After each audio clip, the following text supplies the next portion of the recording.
이제 이 시간 우리에게 주신 하나님의 말씀 함께 나눕니다. 오늘은 시편 55편 말씀 함께 보겠습니다. 시편 55편 1절부터 마지막 23절까지 교독합니다. 하나님이여 내 기도에 귀를 기울이시고 내가 간구할 때 숨지 마소서.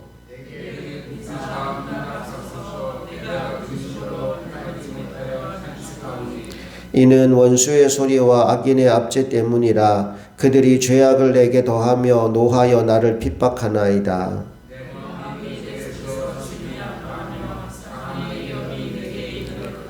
두려움과 떨림이 내게 이르고 공포가 나를 덮었도다.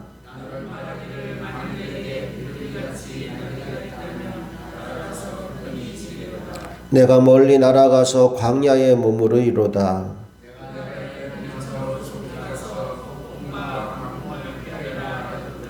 내가 성내에서 강포와 분쟁을 보았사오니 주여 그들을 멸하소서. 그들의 혀를 잘라버리소서.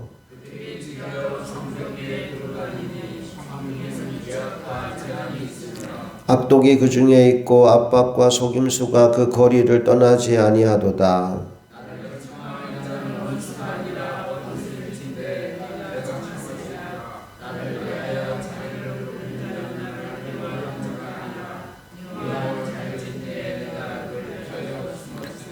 그는 곧 너로다. 나의 동료, 나의 친구요, 나의 가까운 친우로다.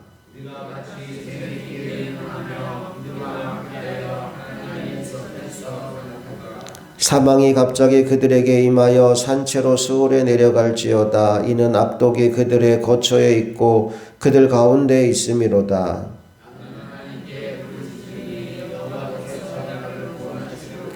저녁과 아침과 정오에 내가 근심하여 탄식하리니 여호와께서 내 소리를 들으시리로다.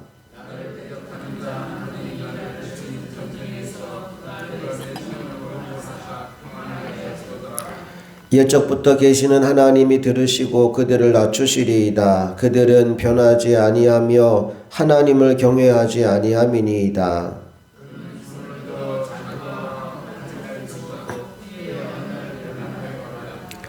그의 입은 우유기름보다 미끄러우나 그의 마음은 전쟁이요 그의 말은 기름보다 유하나 실상은 뽑힌 칼이로다.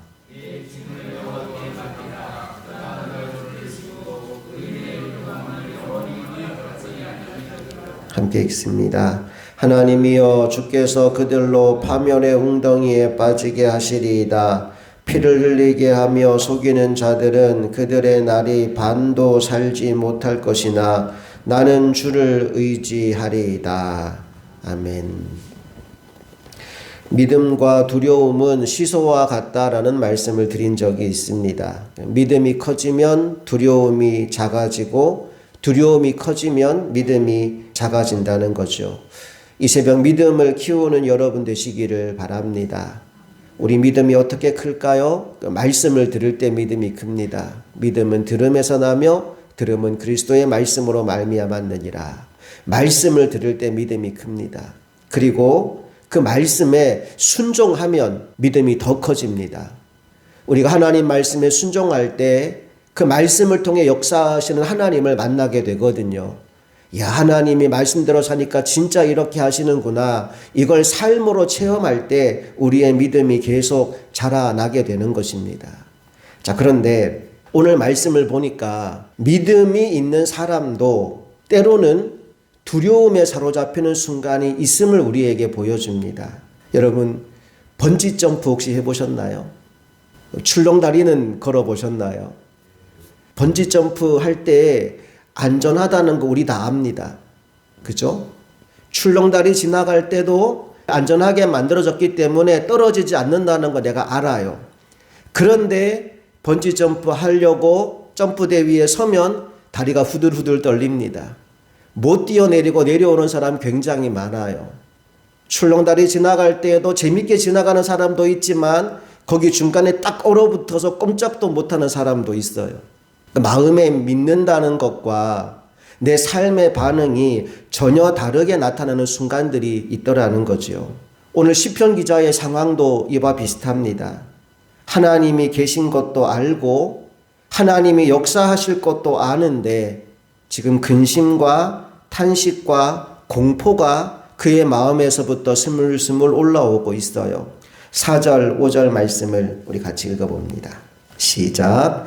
내 마음이 내 속에서 심히 아파 사망의 위험이 내게 이르렀도다. 두려움과 떨림이 내게 이르고 공포가 나를 덮었도다.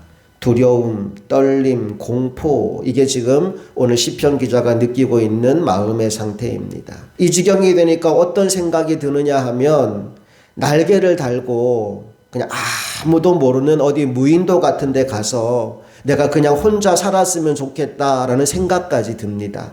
6절, 7절 이어서 읽어봅니다. 시작. 나는 말하기를 만일 내게 비둘기같이 날개가 있다면 날아가서 편히 쉬리로다. 내가 멀리 날아가서 광야에 머무르리로다.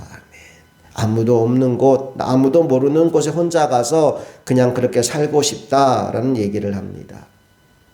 왜 오늘 시편 기자가 이렇게 세상과 담을 쌓고 그냥 혼자 살고 싶다라는 생각을 하게 되었느냐 하면 한마디로 믿는 도끼에 발등이 찍혀서 그렇습니다. 내가 믿고 내가 의지하고 내가 사랑했던 사람들에게 배신을 당하게 된 거예요. 12절부터 14절까지 또 읽어봅니다. 시작. 나를 책망하는 자는 원수가 아니라 원수일진데 내가 참았으리라. 나를 대하여 자기를 높이는 자는 나를 미워하는 자가 아니라 미워하는 자일진데 내가 그를 피하여 숨었으리라. 그는 곧 너로다. 나의 동료, 나의 친구요, 나의 가까운 친구로다. 우리가 같이 재미있게 의논하며 무리와 함께하여 하나님의 집 안에서 다녔도다. 같이 어울려서 신앙생활까지 하며 행복한 시간을 보냈던 벗이었다라고 얘기하죠. 그런데 배신을 당했어요. 그러니 얼마나 마음이 아프고 마음이 찢어지겠습니까? 옆 사람에게 얘기합시다. 우리 사람 믿지 맙시다. 인사 한번 할게요.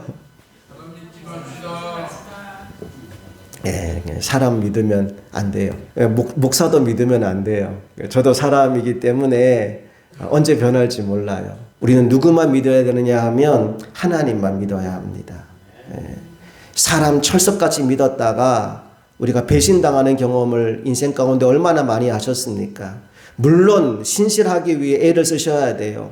누군가에게 좋은 사람이 되기 위해 몸부림치는 삶이 우리에게 필요합니다. 그런데 사람은 믿을 수 없어요. 언제 어떻게 달라질지 모르는 게 사람입니다. 하지만 영원히 변하지 않으시는 분이 있어요. 나는 변해도 여전히 변하지 않는 분이 있어요. 그분이 바로 하나님이십니다. 그러므로 오늘 우리는 하나님을 믿어야 합니다. 16절 말씀 볼까요? 16절 시작. 나는 하나님께 부르짖으리니 여호와께서 나를 구원하시리로다. 이 변화가 중요한 거예요. 지금 상황을 한번 생각해 보세요. 두려움이 임해요. 떨림이 임해요. 공포가 임해요. 근데 그 두려움과 떨림과 공포의 원인이 무엇인지 봤더니 내 사랑하는 사람들이 나를 배신하고 발등이 찍혀서 그래요. 내 마음이 차라리 나 여기 사는 것보다 혼자 가서 훌훌 날아가서 무인도에 살고 싶다는 마음까지 듭니다. 그 상황에서 어떤 변화가 일어나느냐? 하나님을 바라보기 시작하는 거예요. 기도하기 시작하는 거예요. 내가 믿을 분은 하나님밖에 없다라고 선언하는 거예요. 그리고는 내 근심, 염려, 두려움 모든 것을 하나님께 맡깁니다. 22절 말씀 읽어볼게요. 시작. 내 짐을 여호와께 맡기라. 그가 너를 붙드시고 의인의 요동함을 영원히 허락하지 아니하시리로다. 오늘 이 새벽 여러분의 짐을 여호와 하나님께 맡기시기를 축복합니다. 맡긴다라는 말이 영어 성경에 보면 캐스트라는 단어를 써요. 캐스트라는 말이 던진다는 거거든요. 야구할 때 투수가 공을 던집니다. 포수에게 공을 던져요. 그러면 이게 공이라면 투수의 손에 있던 이 공이 던지는 순간 어디로 들어가는 거예요? 포수의 글러브 안으로 들어가는 겁니다. 그러면 투수 손에는 공이 남아 있어요? 없어요? 없죠. 그러면 이것 때문에 근심하고 걱정하고 염려할 필요가 없어야 정상입니다. 이게 내 손을 떠났기 때문에. 장난감 중에 이런 장난감이 있어요. 공인데 줄이 달린 장난감이 있어요. 그래서 이 공을 던지면 어떻게 돼요? 콩콩콩 뛰어서 내 손에 또 돌아와요. 던지면 콩콩콩 뛰어서 내 손에 또 돌아와요. 기도를 이렇게 하시는 분들이 있어요. 하나님 받으세요. 던져요. 그리고 콩콩콩 뛰어서 내 손에 또 들어와요. 이거 가지고 집에 가는 겁니다. 하루 종일 걱정하고 염려하고 불안해하고 살아요. 그 다음날 와서 새벽에 또 하나님 받으세요. 던져요. 근데 그게 어디가 있어요? 내 손에 그냥 남아 있어요. 이거 또 들고 집에 가는 거예요. 여러분, 이런 어리석음을 반복하지 않으시기를 축복합니다. 던지래요. 너의 짐을 여호와께 맡기라. 맡기면, 던지면 하나님이 가만히 계시지 않는데요. 뭐 하신대요? 그가 너를 붙드시고 그 다음에 의인의 요동함을 영원히 허락하지 아니하시리로다. 더 이상 흔들리지 않게 만드시겠다는 거예요. 지금 막 불안하거든요. 염려하거든요. 요동치고 있거든요. 문제가 나를 압도하고 나를 사로잡아서 그 문제 때문에 막 흔들리고 있는데 멈춰. 그리고 그거 나에게 던져. 나에게 맡겨버려. 다시 그거 가져가지 말고 나한테 맡기면 돼. 그러면 내가 다시는 너로 하여금 흔들리지 않게 만들어줄 거야. 주님이 약속하시는 겁니다. 이와 비슷한 말씀이 베드로전서에도 나옵니다. 우리 베드로전서 5장 7절 말씀 한번 가볼까요? 베드로전서 5장 7절 다 같이 읽어봅니다. 시작. 너희 염려를 다 주께 맡기라. 이는 그가 너희를 돌보심이라. 시편 55편에서는 내 짐을 여호와께 맡기라 그랬어요. 베드로전서 5장 7절에서는 너희 염려를 다 주께 맡기라 그랬습니다. 문제가 생기면 염려가 되는 것이 당연한 일입니다. 염려 없이 사는 사람은 아무도 없습니다. 인생 가운데 문제 없는 사람이 없기 때문에 문제가 발생하는 순간 우리는 염려하고 걱정하고 불안해하고 두려워합니다. 이건 자연스러운 반응이에요. 그런데 염려는 공이에요. 문제 때문에 내 손에 공이 하나 생긴 겁니다. 이 공이 생기면 뭐 하라고요? 던지라고요. 캐스트. 너의 염려를 주께 맡기라. 근데 몇 가지를 맡기래요? 너의 염려를 다 주께 맡기라. 큰 건 맡기고 작은 건 내가 할게요. 이게 아니고, 이건 주님이 하세요. 이건 제가 할게요. 이게 아니고, 염려가 생기면 생기는 족족 다 주께 맡기래요. 그 다음 말씀이 중요합니다. 이는 그가 너희를 뭐 하심이라? 돌보심이라. 케어해 주신다는 거예요. 이 말씀을 이렇게 읽을 수 있어요.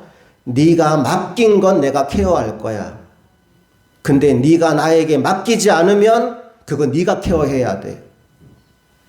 하나님 우리에게 이렇게 말씀하시는 거예요. 너가 가지고 있는 그 짐, 네가 가지고 있는 염려, 그거 나한테 다 맡겨. 그러면 내가 네가 맡긴 모든 것들을 내가 케어해 줄 거야. 근데 만약에 네가 나한테 맡기지 않고 그거 붙들고 있잖아. 계속 염려하고 있잖아. 그건 네 문제야. 네가 알아서 해야 돼. 누가 지혜로운 사람이고 누가 어리석은 사람입니까? 오늘 이 새벽 여러분의 마음속에 답답하고 힘들었던 그 모든 것들, 여러분 그걸 끌어안고 교회 문을 열고 나가는 사람은 어리석은 사람입니다. 이 새벽 주님 앞에 나왔다면 주님께 그 모든 문제를 맡기는 여러분 되시기 축복합니다. 어떻게 맡기죠? 기도로 맡깁니다. 기도로 맡깁니다. 아무것도 염려하지 말고 다만 모든 일에 기도와 간구로 너희 구할 것을 감사함으로 하나님께 아뢰라. 아무것도 염려하지 말래요. 아무것도 염려하지 말고 맡겨라. 맡긴다고 문제가 사라집니까? 아니요, 문제는 그대로 있어요. 그런데 내 마음이 달라져요. 주님께 맡기고 나면 주님의 평강이 임합니다. 그리스도 예수의 평강이 너의 마음과 생각을 지키시리라. 문제는 그대로 있지만 그것 때문에 내가 염려했었거든요. 그 염려를 주님께 맡겼더니 어떤 일이 벌어지느냐 하면 염려가 사라진 그 자리에 주님의 평강이 임하는 거예요. 그리고 그 문제가 주님 손에 들어갔기 때문에 이제는 주님이 일하기 시작하셔요. 주님이 케어하기 시작하셔요. 그걸 믿는 사람은 맡기는 그 순간부터 감사가 나와요. 감사함으로 하나님께 아뢰지어다. 이제 하나님 하실 거니까. 내 손을 떠났으니까. 여러분, 이게 믿음이에요. 만약 우리가 문제가 생겼는데 염려와 걱정을 계속 붙들고 있고 기도하지 않으면 어떤 일이 벌어지는지 아세요? 자, 베드로전서 5장 8절로 가봅시다. 다 같이 시작. 근신하라, 깨어라. 너희 대적 마귀가 우는 사자같이 두루다니며 삼킬 자를 찾나니. 보세요. 7절에서 염려를 다 주께 맡겨라. 그렇게 말씀하신 다음에 바로 이어서 뭐라고 얘기하느냐 하면 근신하라, 깨어라. 너의 대적 마귀가 우는 사자같이 두루다니며 삼킬 자를 찾나니 라고 이어집니다. 문맥 속에서 말씀을 보면 이런 얘기예요. 만약에 너희들이 문제가 생겼을 때 염려, 근심, 걱정, 불안해하면서 그거 나한테 맡기지 않으면 마귀가 그 틈을 타고 들어온단다. 그 틈을 타고 들어와서 너를 무너뜨린단다. 그러니 정신 차리고 문제가 생길 때마다, 염려가 생길 때마다 그거 붙잡고 끙끙대고 있지 말고 나에게 다 맡겨. 내가 돌봐줄 거야. 사탄이 틈 못하도록 작은 문제라도 아무리 사소한 일이라도 그거 붙잡고 네가 염려하는 거 내가 원하지 않아. 하나님이 다 맡기라고 말씀하고 있어요. 성경 한 권만 더 찾을게요. 누가복음 21장 34절.